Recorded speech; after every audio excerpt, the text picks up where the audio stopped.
You're listening to this podcast, so I know you've got a curious mind. Here's a helpful fact you may not know yet. Drivers who switch and save with Progressive save over $900 on average. Pop over to Progressive.com, answer some questions, and you'll get a quick quote with discounts that are easy to come by. In fact, 99% of their auto customers earn at least one discount. Visit Progressive.com and see if you can enjoy a little cash back. Progressive Casualty Insurance Company and Affiliates. National average 12-month savings of $946 by new customers surveyed who saved with Progressive between June 2024 and May 2025. Potential savings will vary. You're listening to Make Some Noise podcast, episode number 728.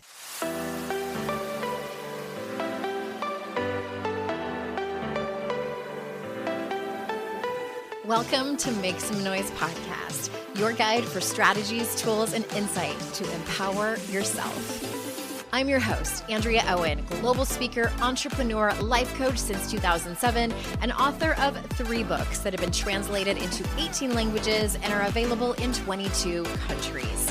Each week, I'll bring you a guest or a lesson that will help you maximize unshakable confidence, master resilience, and make some noise in your life. You ready? Let's go.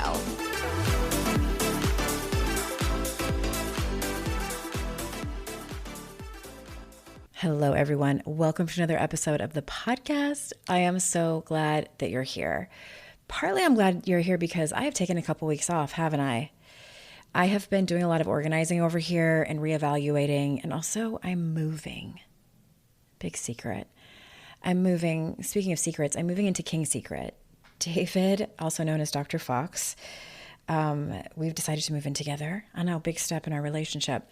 And I'm moving in with him, and we have lovingly named the house King Secret. He bought this beautiful kind of fixer-upper house here in North Carolina last summer, and we've been working on it, and the backyard is exquisite.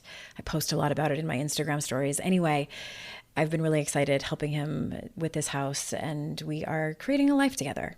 So that's always fun and kind of a big deal. But yeah, I've taken a couple weeks off the podcast and I've been writing more. So I'm going to say it again. If you have not subscribed on Substack, please do.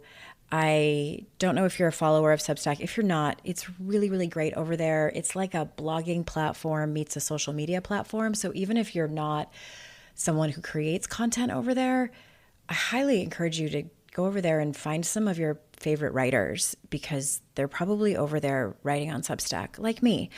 I'm really, really enjoying it. I'm doing a little bit more deep dives into topics that I'm currently unpacking, which I haven't done in a really, really long time. I've done them on the podcast, but it is very different when I sit down to write about it versus when I just have some notes and talk to you about it on the podcast. I'm finding that I get a lot more insight when I write. So I'm going to be focusing on that for a little bit. I have not decided on the podcast. For now, it's going to stay a thing, and I might go on sabbatical sometime this year as I really look towards kind of starting over and doing a little tiny rebrand, little future behind the scenes there for you. Okay, so enough about that. I have a coaching episode for you. This was actually recorded last year in 2025, and Kim gave me her update a few months ago, actually. I've been sitting on this episode, and I feel terrible that it's taken this long to come out. Sorry about that, Kim. But I really would love for you to take a listen to it for a couple of reasons. A, it is a quintessential coaching conversation. We meander, we take our time, and I want you to listen for a couple of things. There is a metaphor that I use in this coaching episode that was an accidental metaphor. It comes from a story that she tells. So listen for that because it's something that she resonates with, and then mentions it again in her update that you'll hear at the very end. So a couple of things on metaphors. One, metaphors, I love them, live by them. They can be very, very helpful when you are trying to work through your own healing or your own kind of topics that you're stuck on. Also, if you are a coach, notice that she loved the metaphor and run with it. If you are a coach and your client loves the metaphor that you have brought or that even they brought up, run with it. Always, always, always run with it. All right. At the very end, what I want you to listen for is the update because she did give me an audio update. So you'll hear that just tacked on at the very end. And the reason I want you to listen for it is because you'll notice that she doesn't do the homework that she said that she was going to do, but other things happened in her life where she was able to use our coaching conversation and move through it differently based on our conversation. And she actually did a different assignment. She took action differently based on the homework that I gave her. So I always say this to my clients when it comes to coaching assignments or homework or whatever you want to call them. It's never about the thing that we assign. So if you're working with me and we'll keep it simple, and you're wanting to reorganize your life. So when you and I come up with options for you to experiment with in between coaching sessions, it's not just about checking off the box and doing it. It's about noticing what happens, noticing what comes up when you try to take action, when you think about taking action, when you take action and don't like it, when you take action and you love it, when you take action and nothing happens. All of it is data. So when you're trying to change your life and you're making goals and you're checking off the goals, slow down a little bit. Look at the data of what happens when you are working towards checking off those goals, because that's where the gold is. That is where you find out aha moments about yourself, insights, how you will do things differently, how to take care of yourself. So many different things can come from that data. And you'll hear that in the very last few minutes of this podcast episode when I share the update that Kim left us. All right. So I'm going to leave that link to my Substack in the show notes. And of course, anything else that you need is over there as well. Thank you so much for sticking by as I've missed a couple of weeks here. And I promise to always keep you posted. And that's it. Let's get into the episode. Kim, thank you so much for being here. Welcome. Well, thank you for agreeing to coach me. It's a real honor. Oh, I'm excited. This is such a great topic. But before we get into that, can you tell the listeners who you are, maybe where you're from, a little bit about you? Okay, so I live in Canada, in the Great Plains, basically straight north of Denver. I was a lawyer for a zillion years, always the one who does her duty and helps others. I do divorce mediation and divorce consulting. I've got my lawyer-free divorce course as well. And something fun about me, I like walking my greyhound. Okay. I didn't know that about you. You have a greyhound dog? And I walk her off leash. I promise never to walk her off leash. And she's got really good recall. She has good recall? Okay, good. I think most dogs that have been rescued often have good recall. And so I'm glad to have you here. And your topic that you're bringing is related to work. So why don't you tell the listeners what it is that brought you to coaching? What's the topic that we're coaching on? Like kind of what's the thing that's keeping you stuck? It's keeping feelings stuffed down, the so-called negative feelings stuffed down after bad things happen. Mm-hmm. I always put the positive spin on the surface, like when I was fired about 9 years ago now. But there's the shame is still there, Mm-hmm. right? And how it impacts my self-esteem and my ability really to be seen in a big way with my work. Okay. So it sounds like you had this impactful event that happened about 9 years ago. And it's definitely in the past, almost 10 years ago. And it's something that it sounds like you've really sort of like intellectually worked through, whether it's on your own or with coaches or maybe even with therapists and you follow my work, so you know about shame and the antidote is self-compassion, empathy, and it sounds like it's still impacting you in your life, this one particular event and the emotions that came with it. Is that fair? Very fair. Okay. How do you know that it's showing up and impacting you negatively? So it was very interesting. Earlier this summer, I'm part of a community.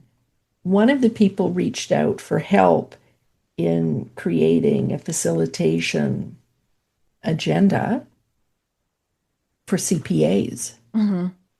And that job, I was fired from working for the regulatory body of CPAs. And I said, oh yeah, I've worked with CPAs. And I found that I didn't even have, I've got a really good memory. And it was like I had blacked everything out about that time. And I know I deliberately have no contact with CPAs. And sometimes I think, oh, CPAs would be, that I met then, would be really great referral sources for my work. Hmm. And I just back off and have, right? And I do not approach them. Yeah. So I'm seeing these trends in me. And I know right after I was fired, I had to go to training for lawyers. And I was looking around the room. It was mandatory, right? I'm looking around the room going, who drafted my termination letter? Oh, And I wouldn't, and they were people who I had worked with in the past, some of them. I couldn't approach them even. okay. So even the people that you had a good working relationship with, it sounds like most of them, if not all, Hmm. what was the main reason that you couldn't approach them? Were you able to think of that in your mind? It was just the shame about they knew I'd been, one of them or two of them knew I had been fired. Okay. And you weren't sure which ones it was, or you knew? Correct. I Oh, it didn't was like a know for guessing game. sure. It was the guessing game. So it could have been lawyers from like two or three firms, and one I had worked at. And that was like the most likely suspect. Right. So I just avoided, So it was like an right? And invisible ghost in the room yeah. when And so you could have been networking and and even networking with lawyers at that firm afterwards never happened because of that shame. okay. I'm jumping ahead a little bit, but I want to make sure. Well, and I want to pause for a second and talk to the audience. And so what I want people to think about in their own lives as they're listening to this conversation is really any event that they've had in their life that was where they experienced shame and where they think it might be impacting them still, even if it's been 9 years or 19 years or 29 years. Because I think most of us can think of that thing that happened that was either humiliating. I want people to think about that too. Because it sounds like that might have been a little bit of what you experienced too, humiliation. Is that fair? Yes. Okay. And so, in terms of our conversation today, I know we talked about this a few days ago, just to manage expectations. What are you hoping to gain from our conversation? I think more of a sense of peace Hmm. so that I can find it in me to approach some of these CPAs, right? Hmm. Like they're a really good referral source and I'm standing in my own way. Yeah. So it's to remove some of those blocks. To remove some of the blocks and have some peace around it. So, when you say remove the blocks, are you right now able to see and even articulate what those blocks are, even if it's something that you've already said? It's the shame and as you added, the humiliation, Hmm. right? Because the CPAs I knew, they were on the board, they were on a committee I served. Like they're pretty high profile. And it's the thinking they're judging me. Yeah. And the really bizarre thing in all of this is, of course, I was visualizing leaving the firm like a month after they called me in for this meeting, right? I knew I didn't fit. Hmm. And it was my plan to leave on my terms. Okay, I didn't know that part. And of course, well, that was the visualizing, right? That it was going to be on my terms. I never once thought it would be the way it happened. And I remember leaving the office the night before I was called in, and I left at the same time as the CEO. And her behavior was just like her energy with me was kind of off. Hmm.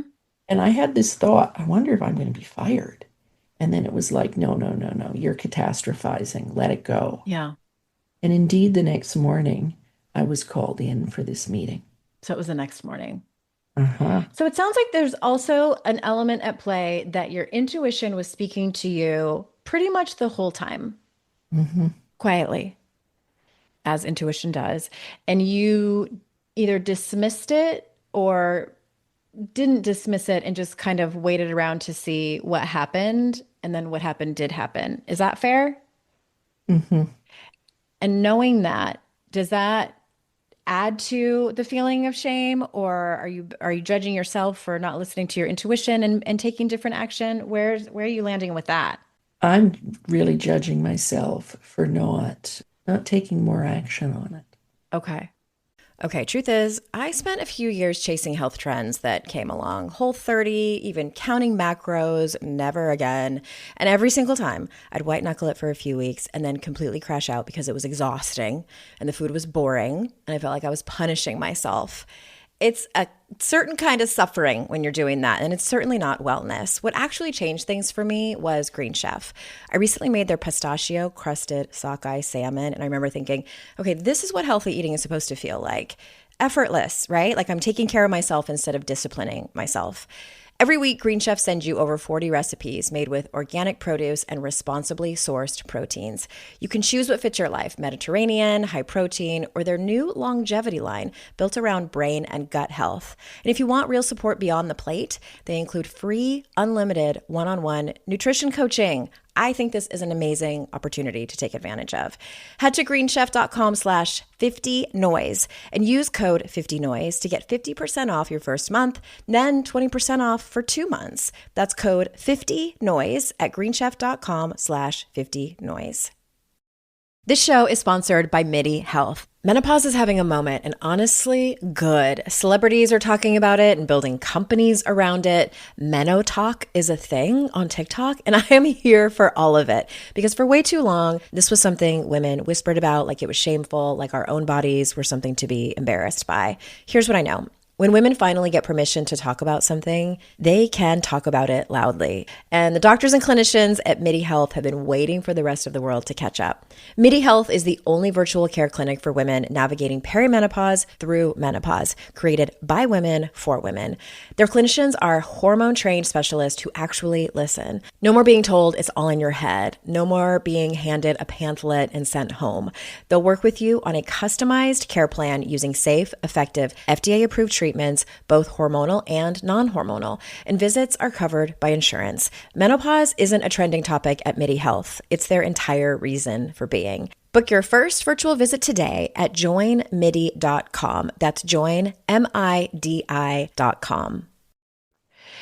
In retrospect, like in a perfect world, if you could wave a magic wand and go back and do it differently, what would you have done? The interesting thing is, I knew about 3 months into the job that I didn't fit. Okay. But there were different organizations merging together. And I thought, maybe there'd be a culture shift. Stick around, see if it gets better. So you talked yourself out of what your intuition was nudging you towards. Mm-hmm. Okay. And it might even have been the first month. I think I thought about calling my old boss and saying, take me back. Yeah, this isn't what I Right? thought it was. Okay, so you didn't. So it sounds like there's a couple of things at play. There's the event that happened that you got let go. It's I think for 98% of people where that happens, there's shame involved, there's humiliation involved. I've been fired twice from jobs, at least twice. And so I get it very much. I remember at one job I had worked at, I was a bank teller for a long time and loved the people that I worked with and got let go. And it was just, I remember it was raining that day and just, I remember everything, just the feeling of having to walk out of the building and there's this silent reverence behind me of my coworkers. So I deeply understand what that feels like. So it sounds like what needs to happen is sort of coming to terms with and being at peace, having the experience, the shaming experience and the humiliation, because I don't ever think that we can completely get rid of it. We'll always have the memory of it, the impact we can lessen. So there's that piece. And then there's also the piece of, and I'm not sure for you if it's self-forgiveness, if it's coming to some kind of resolution that you didn't trust your intuition. Is that fair that it's kind of two topics? In having this discussion with you, like I didn't trusting my intuition at that phase of my life was something that wasn't conscious at all. It was, I lived completely in my head, right? Mm-hmm. Or I thought I did, in spite of the fact that I always knew what to tell people to calm the waters, right? Or use the right example. And so it's in terms of not trusting my intuition, I certainly didn't. I knew. And I guess it's almost wishing I was somebody different at that phase in my life. I'm going to ask a little more clarifying question. So when you say that you wish that you were someone different, is it because the decision that you would have had to make then would have been difficult? So that's why you wished? or that you wished you were different, like someone who does, like a woman who does listen to her intuition, or something else? I'm wishing I would have stood up for me more, right? In Okay. terms of listening to the intuition and just going, right? Instead of being very logical about it all Mm-hmm. and going, well, really, you just started here. How can you be sure? You're imagining things. I'm just, I'm smiling now, remembering like shortly after I started, I brought in cinnamon buns, Hmm. really good cinnamon buns. Like I used to buy cookies for my old office and people always loved them. And at this place, it was actually viewed with suspicion.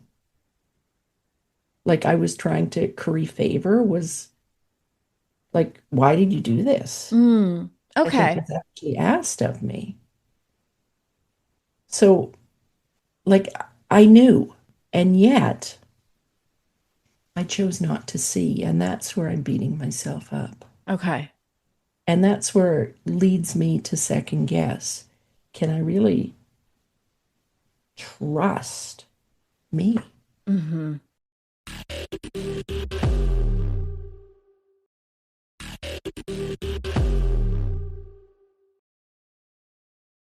In Make Some Noise, I opened the book asking the reader to carry a question with them. I think I said something in the introduction like if you only read this introduction and walk away with one thing from this book, have it be this question.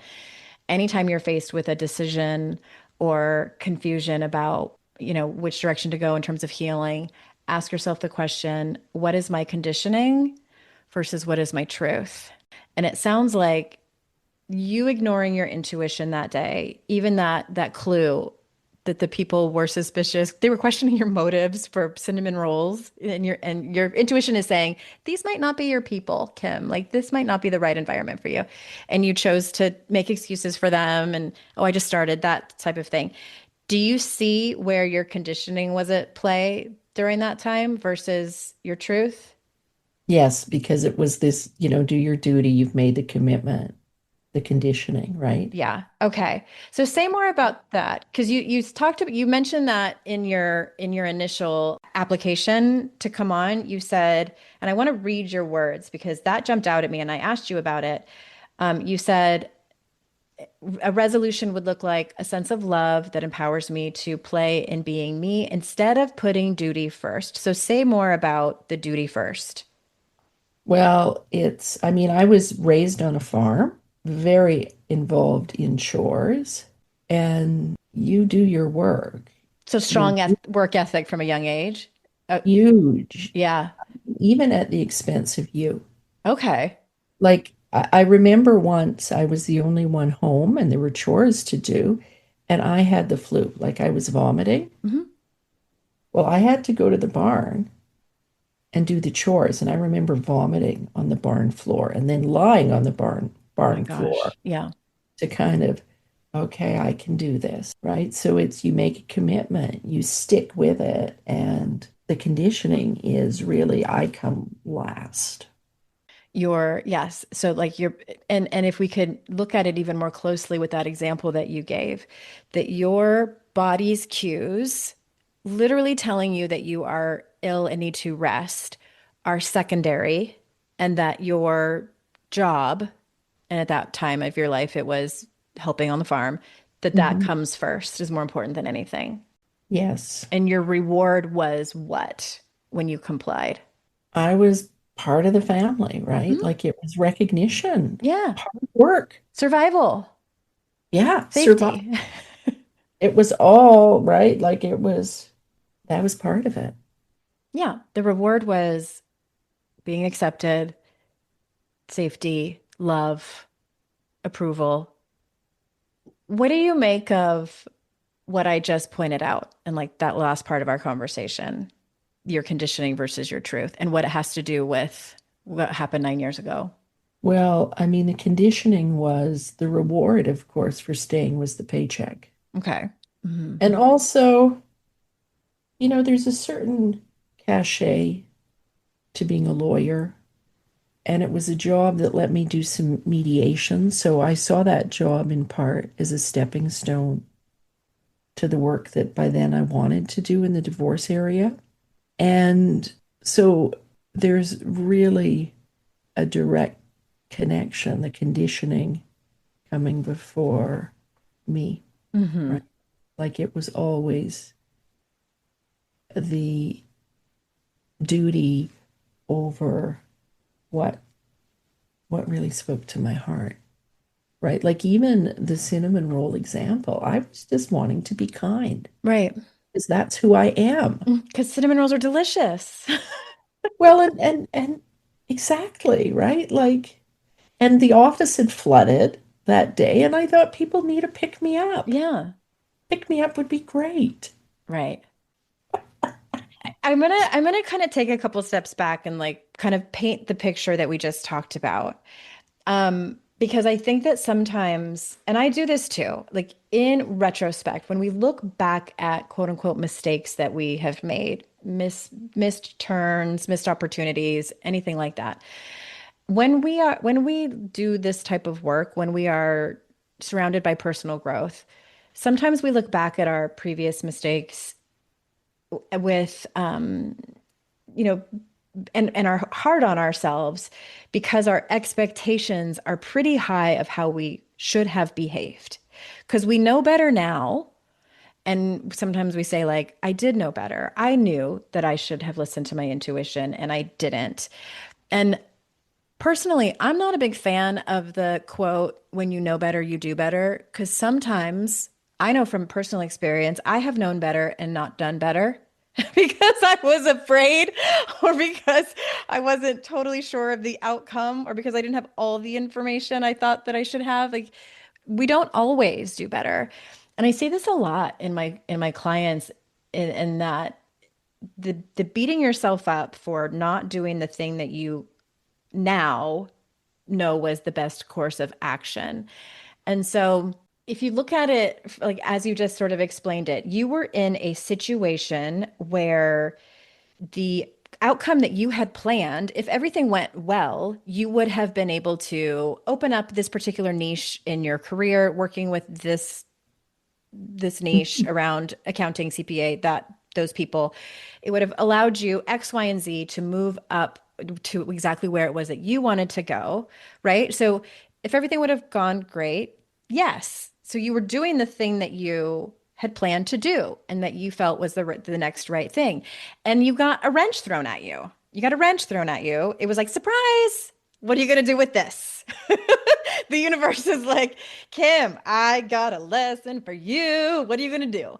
And you made a decision to keep going, to just try to make it work, to get the cinnamon rolls and just like and ignore what happened with with the CEO or whoever that Yeah. person was with the weird energy. You kept going like in essence, you were rooting for yourself. Like you were like, no, this is gonna work. Keep smiling, Kim. Just keep vomiting on the barn floor. Like it's gonna Yeah. be fine. And right, like because you're essentially like that's what you were doing, staying at that job is like you were at just another location, vomiting on the floor, like feeling like this wasn't what you should be doing, but I'm gonna do it anyway. And then what happened happened. The universe stepped in and said, "No, this is not the right path for you. You were let go." And then here we are 9 years later having the conversation. So if I frame it that way, like really encouraging you to look at the perspective of you were doing what was right for you with the mindset that you had at that time, trusting your conditioning over anything else. What comes up for you when I explain it like that?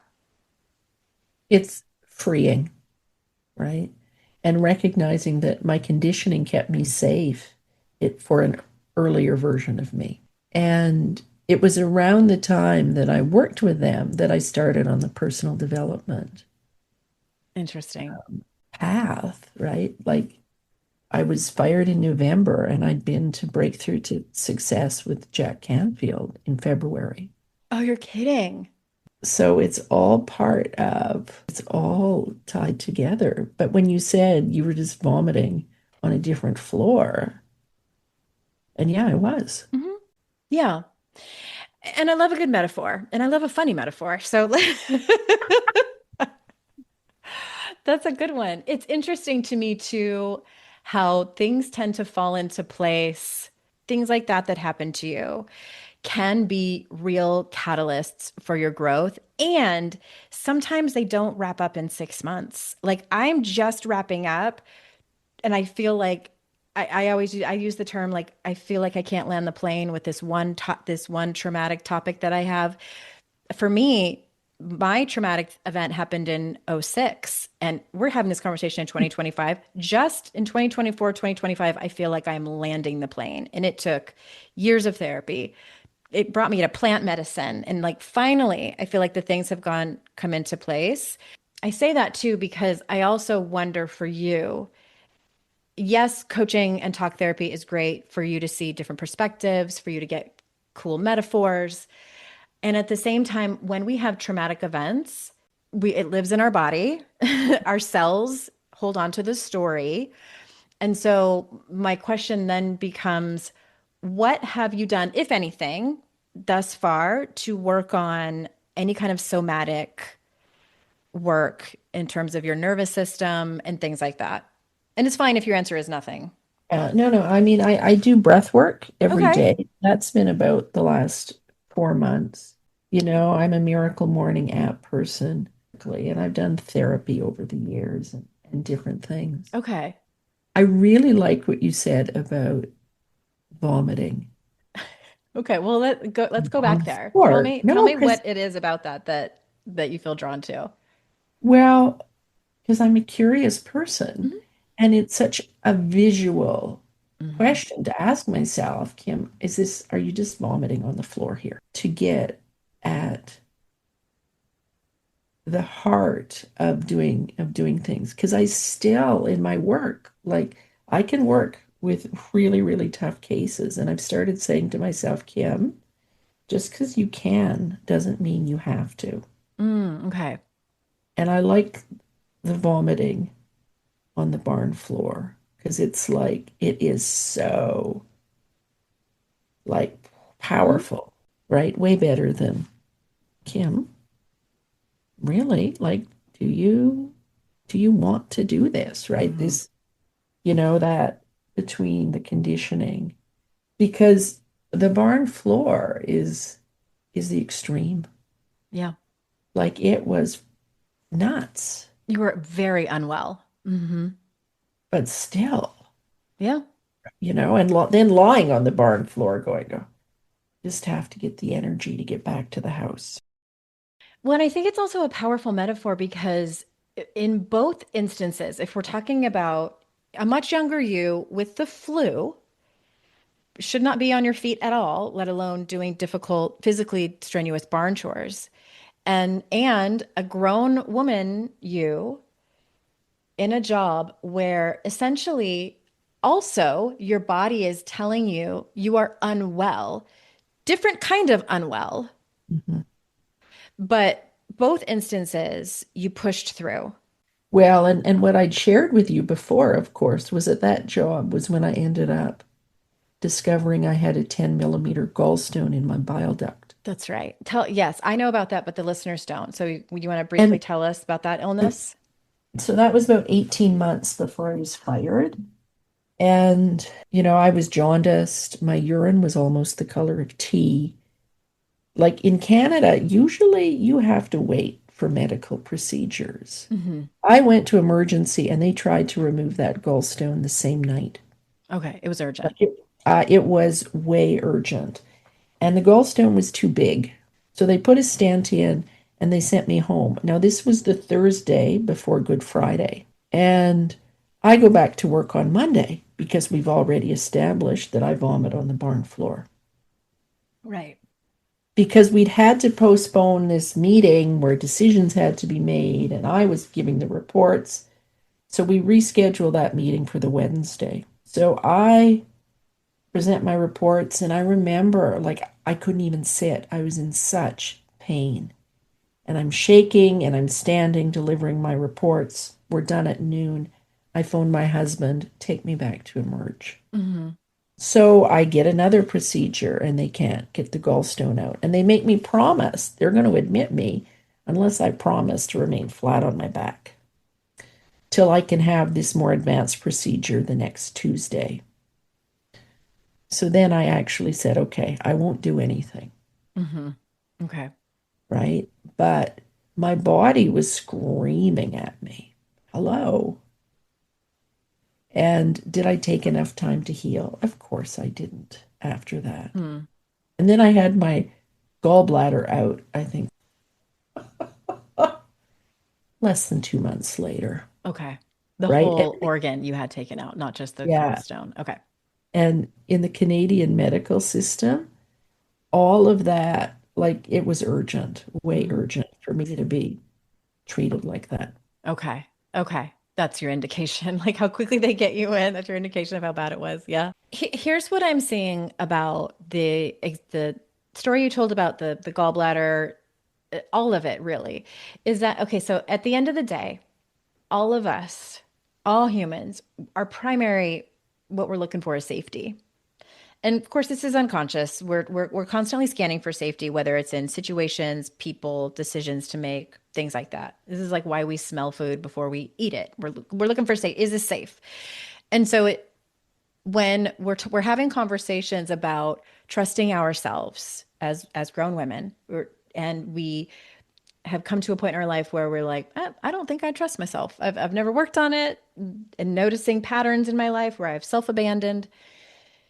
What I want to make sure I emphasize there is because if you're beating yourself up for not trusting yourself, that's not actually going to get you to trust yourself more. So I'm like, let's pause right there for a second because your whole life, and again, this goes back to the conditioning, you have learned to trust the system over anything else because you have evidence that it works to keep you safe, right? You have had a steady career in an industry that pays you well.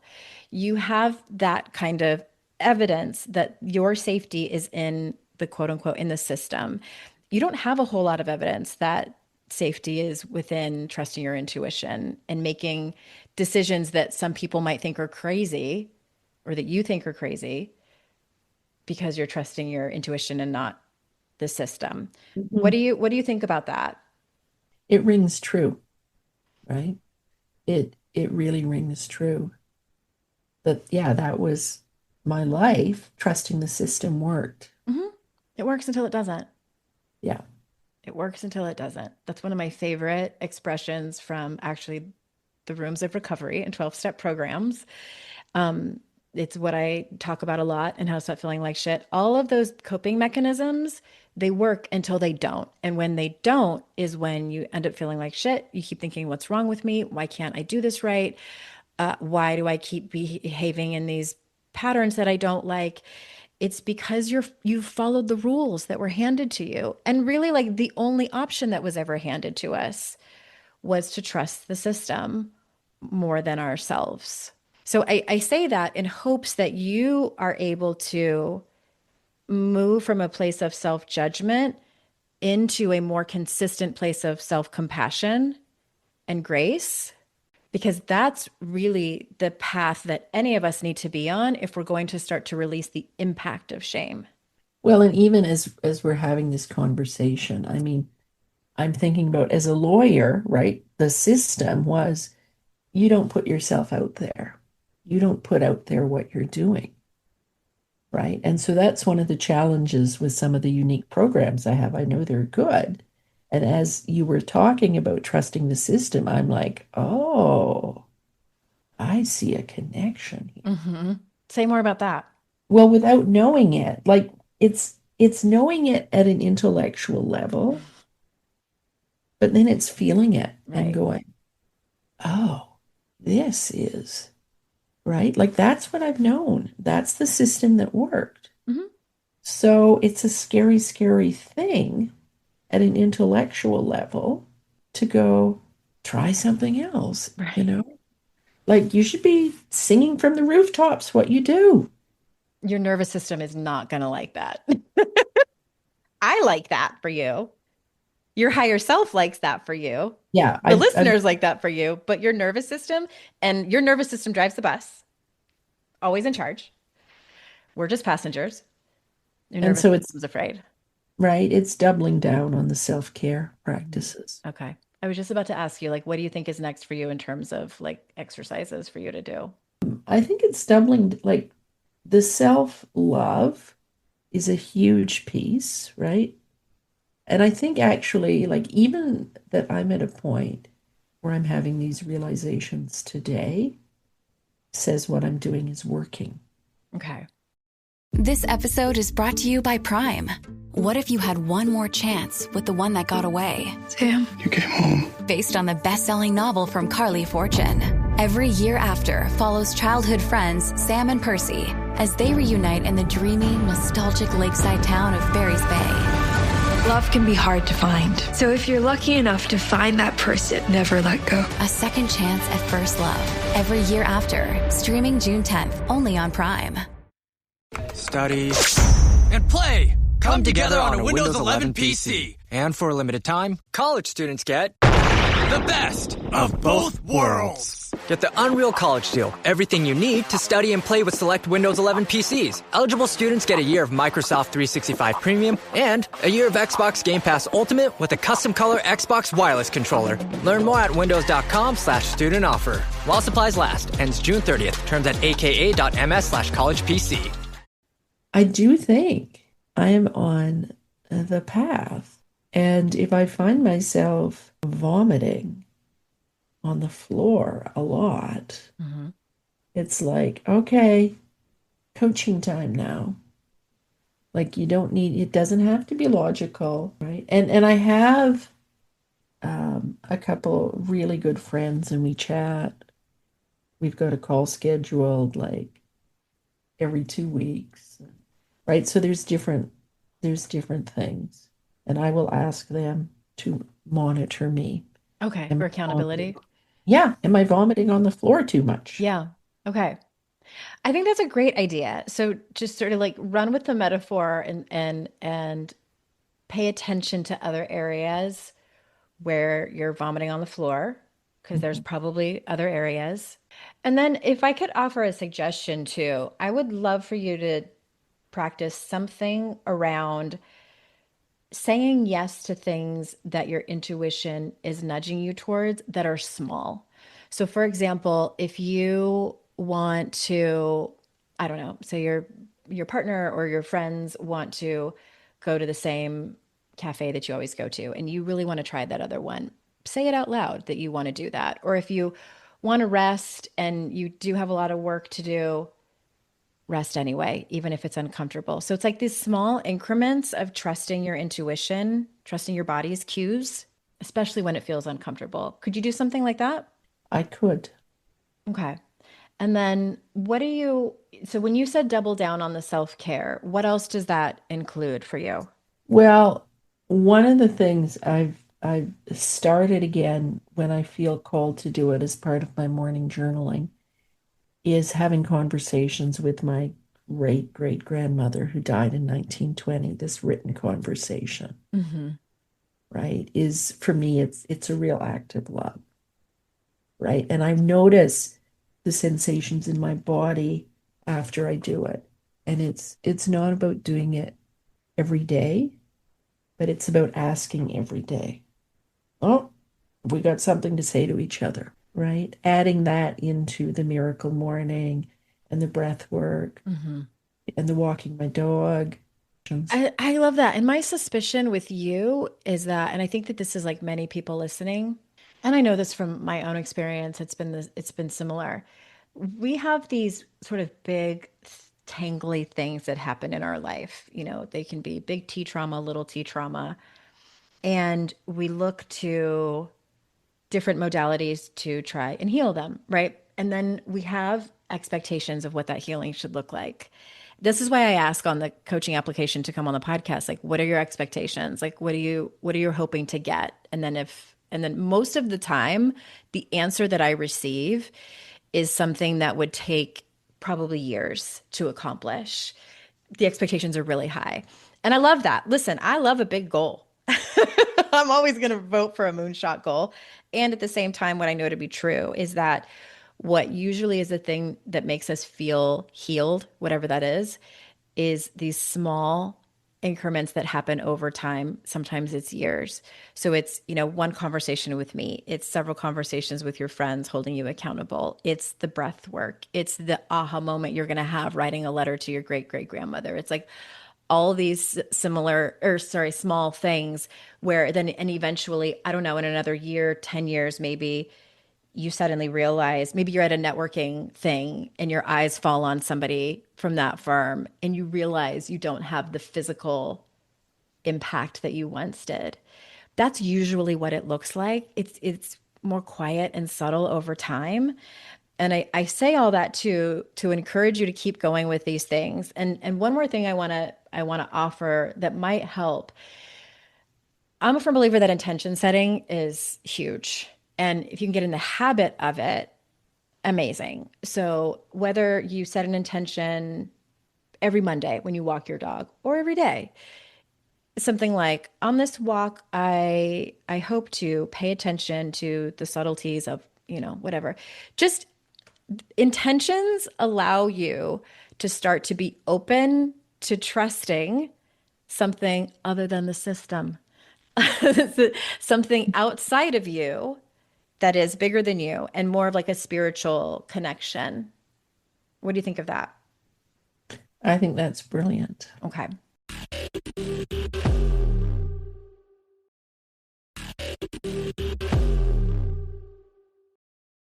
So I am writing down your homework to hold you accountable. I'm just going to write down about, that you said double down on self-care. And I should say the double down on self-care that's part of trusting my intuition because at different phases in my life, different modalities have called to me and others haven't. So are you saying that you're going to lean into the modalities that call to you and be okay ignoring the ones that don't? Yeah. Okay, good. Was there something else that we talked about that you were going to do? Oh, in terms of the following my intuition in little ways, right? Like if I usually go to one coffee shop to work, it's like, let's go. And I feel like going to another coffee shop, actually express, my intuition is saying, let's check out this coffee shop today. It's just curiosity. I think sometimes when we have those moments where we think like, oh, I'm going to follow my intuition and go to this other coffee shop. Again, we walk in with expectations like, am I going to meet the love of my life here? Am I going to have the most delicious cinnamon roll I've ever had? Like, no, sometimes it's just about being curious and wanting to try something new just for the sake of trusting your intuition. So I say that to watch yourself if you are starting to have high expectations for the homework. Do you know what I mean? Like sometimes we can kind of rush. No, like I get with that trusting my intuition. It's about if we do it in little ways, our brains don't get as scared. Right. It's not as scary. So we're creating, right? That new. Yeah. In ways that are non-threatening. Yeah. For sure. Yes, exactly. You said it better than I did. And it's the same thing as when I talk about you are gathering evidence for, speaking of being a lawyer, you're gathering evidence to your nervous system. It's your nervous system is the judge and jury, and they are the ones that you have to prove to that you are safe when you trust your intuition. I think we underestimate the risk that is to our nervous system, and also why somatic exercises are important. I'm a huge fan of walks. I encourage people to talk to nature. I talk to the trees on my walk. Sometimes I just give them updates about what's going on in my life. A lot of times I tell them what my wishes are. And a lot of times I ask them for whatever attributes it is that I need. I never ask for circumstances. I say, can you give me the patience? Can you give me the courage, the strength? It's my way of praying. It was something I did as a child when I would play outside because grew up an only child, so I was by myself a lot. So I talked to the trees a lot, and I started doing it again. Well, And yeah, I named them and I have a mother tree in my backyard, ooh, a big old poplar. And so I'll put my hand on her sometimes. yeah. To follow up with you to ask for an update. My intuition is saying 3 months. 3 months. You got it. Okay. Anything else you want to say before we close up today? Well, I want to thank you and one of the things that's been running through my mind as we've had this conversation that I could never see before is the fact that accountants are a very logical being and they're not going to care why I left. Like it's actually the fact is, if you didn't fit, then that's a good thing Yeah. for everybody, That's data. right? They don't care. That was all in my mind. That points to emotions. The emotions are yours Hmm. and most likely not theirs. Thank you so much for being open and vulnerable. I really had no idea which way we would go. And I love that about coaching, that it could kind of go anywhere. I'll reach out to you in 3 months, get an update, and then we'll put this episode out. And then just thank you so much for being here, for being honest. Well, thank you for these really insightful questions and the image of the vomit on the floor, because those kind of visceral ones have far more power than playing it safe Yeah. and sanitized. It was quite an impact, that metaphor. So I'm glad you liked it. All right. Bye-bye, everybody. Good morning, Andrea. It's interesting. Yesterday morning, I wrote on my goals that I had to do my update for you, and you emailed me. So I'm a day late, but here it goes. So, you know how there are times in life when we think we know the path and we're going to do it. And that was me after our call. I was going to go reach out to accountants, but I gave myself 3 months. So I thought, well, I have time. And then what happened is I went down a different path, but one that benefited, that was so shaped from your coaching, incredibly so. So what happened was I chatted with a friend who suggested instead of me marketing My Lawyer Free Divorce course, why not use affiliates? That really spoke to me because I'm a creator. I'm a manifester, creator, and doing the follow-up work just sucks my energy. So I had started reaching out to some potential affiliates, and then life intervened. I ended up really sick. I had a very large gallstone in my bile duct. Now, I don't have a gallbladder. I have not had a gallbladder for 10 years. And I have not had an incident like this in over 8 years. And when I say really sick, an emergency ERCP, a hospital stay, a stent in my bile duct. What was interesting is that the last time I had this incident, 4 days after, it was Kim vomiting on the barn floor. But in that case, it was going and negotiating a settlement for a client 4 days after I got out from hospital. This time, though, I heard myself and I heard you with vomiting on the barn floor.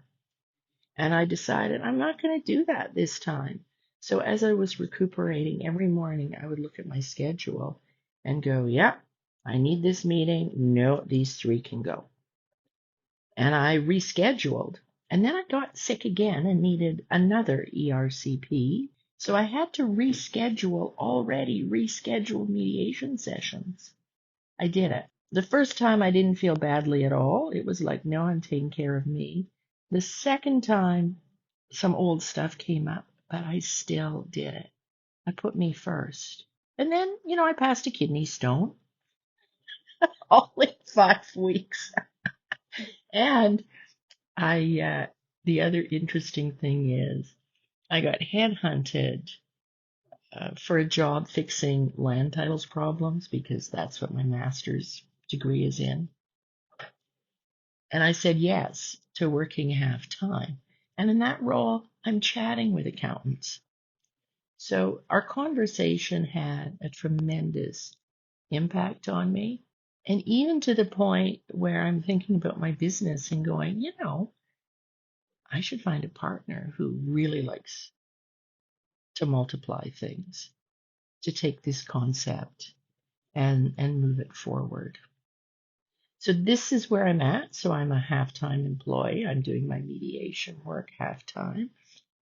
I have my lawyer-free divorce course, right, to give myself some space. So I want to thank you. I've been very rambly here, but I want to thank you because but for our conversation, right, I did hear myself going, you don't want to be vomiting on the barn floor this time, Kim. Be kind to you. Put yourself first. And I really did. And I thank you for our conversation because that's what made it possible. You made it possible. So I wish you all the best and take care. Thanks for listening, everyone. And remember, it's our life's journey to make ourselves better humans and our life's responsibility to make the world a better place. Bye for now. Hey, did you know there's free secret podcast episodes waiting for you that are not part of my regular podcast feed? Yes, AndreaOwen.com/free. And you just sign up. You get a link sent to you. It's very secret. It's like a secret club. We don't have a secret handshake. Don't worry about that. But it's these motivating podcast episodes that I made for you. They're under 20 minutes each. There's 3 of them. They're for wherever you are in your life. So head on over there and grab them. They range from really supporting you and seeing you where you are and being compassionate, all the way to giving you a giant kick in your ass and telling you how amazing and gorgeous and phenomenal you are. So AndreaOwen.com/free and get your hands on that free podcast feed.